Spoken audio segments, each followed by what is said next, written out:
बिस्मिल्लाहिर्रहमानिर्रहीम। Hello and अस्सलाम वालेकुम। मैं हूं हिना अजमीन, तो वेलकम करती हूं आपको अपने चैनल पर और साथ में आपका शुक्रिया अदा करती हूं क्योंकि आपने अपना कीमती वक्त निकाला मेरे वीडियो को देखने के लिए। नवाज शरीफ की इस इलेक्शन में सियासी मौत हो जानी है।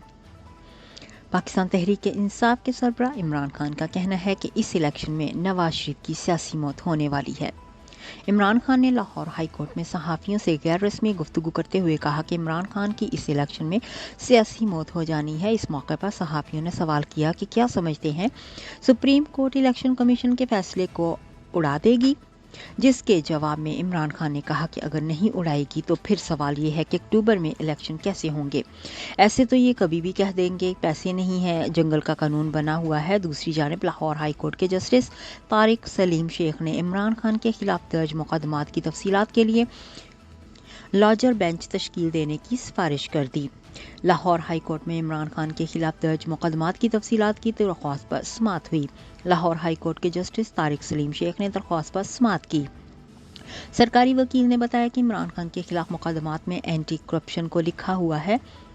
हमने FIA और पंजाब पुलिस की ने तफसील जमा करा दी है। अदालत ने रिमार्क्स दिए कि इस दरख्वास्त में ऐसी चीज़ तो नहीं जिस पर लार्जर बेंच बनाया जाए। सरकारी वकील ने कहा कि ये चाहते हैं लाहौर हाई कोर्ट बलूचिस्तान के IG को भी हुक्म जारी करे।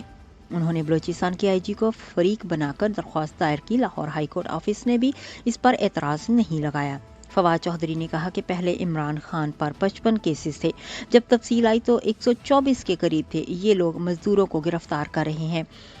800 अफराद को गिरफ्तार कर लिया गया है। फवाद चौधरी ने इस्तदा की कि अदालत उस पर लार्जर बेंच बना दे। अदालत ने रिमार्क्स दिए कि कानून में तमाम रास्ते मौजूद हैं, आप कानून के मुताबिक चलें। फवाद चौधरी ने दलाइल देते हुए कहा कि अदालत ने हुक्म दिया कि जब मरीम नवाज के खिलाफ मुकदमा दर्ज होगा तो गिरफ्तार करने से 10 दिन पहले आगाह करना होगा। इस तरह नहीं हो सकता कि मरीम नवाज के लिए अलग कानून हो और दूसरों के लिए अलग कानून। वकील ने कहा कि मुतअल्लिका इदारों की जानिब से इस हवाले से कोई सुनवाई नहीं हो रही।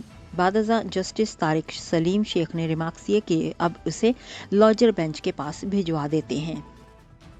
जाने से पहले अगर आपने मेरे चैनल को अभी तक सब्सक्राइब नहीं किया तो प्लीज़ काइंडली कर लीजिएगा और जी हाँ, अपना बहुत सा ख्याल रखिएगा, हमेशा खुश रहिएगा। नेक्स्ट वीडियो तक के लिए मुझे इजाज़त दीजिएगा। अल्लाह हाफिज़।